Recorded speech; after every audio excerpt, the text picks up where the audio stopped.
बाबा का भय इतना है कि अपराधी वहां बच नहीं सकता है। भय देखिए, बाबा का भय देखिए, कानून व्यवस्था का डर देखिए कि उन्होंने सरेंडर कर दिया।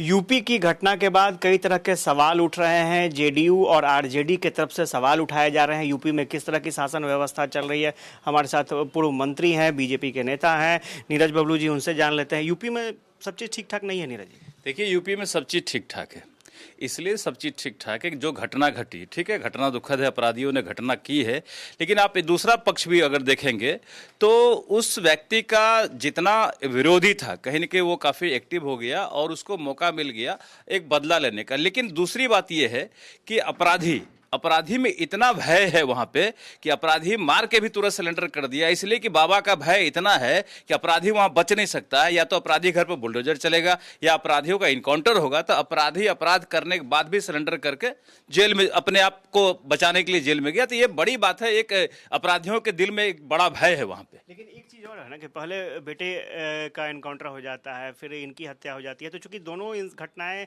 साथ साथ हुई हैं इसलिए सवाल उठ रहे हैं। देखिए, कोई सवाल नहीं उठना चाहिए इसमें कि देखिए, बेटे का तो इनकाउंटर हुआ, बेटा कुछ और तैयारी में था तो वो अपराधी था तो इनकाउंटर हो गया, पुलिस इनकाउंटर कर दी और इनका दुश्मनों ने बदला लिया। ठीक है, दुश्मन को आप रोक नहीं सकते। अभी अगर हमको किसी से दुश्मनी होगा, हम कहीं से हथियार उठा के किसी को मार दे तो इस चीज पर रोक नहीं लग सकता है, इस चीज का कहीं उपाय नहीं है। कोई अगर आत्महत्या करने तैयार हो जाए तो इसका कोई उपाय नहीं। तो आत्महत्या किया, एक तरह से उन्होंने आत्मघाती कदम उठाया। लेकिन आप भय देखिए, बाबा का भय देखिए, कानून व्यवस्था का डर देखिए कि उन्होंने सरेंडर कर दिया। मार के भाग भी सकता था लेकिन डर से उसने सिलेंडर किया। ये है वहां पर कानून व्यवस्था। जय श्री राम के नारे भी तो लगे ना लास्ट में करने के बाद उसने जय श्री राम का नारा लगाया, तो उसको लेकर के भी गलत मैसेज जा रहा है। देखिए, ये मैसेज जो भी जाता हो, लेकिन अगर कोई इस तरह करता है तो फिर उससे कानून अपना पूछताछ करेगी, भाई तुम किसके सारे पे क्या किए हो, क्या दुश्मनी था, ये कानून अपना काम करेगी वहां। लेकिन एक चीज है ना कि जेडीयू और आरजेडी के लोग जो हैं वो कह रहे हैं कि योगी मॉडल की बात की जाती है, वहां पर तो जंगल राज की स्थिति है। कोई जंगल राज नहीं, वहां अपराधियों का सफाया हो रहा है, इसमें कोई जंगल राज नहीं। योगी मॉडल पूरे देश नहीं दुनिया में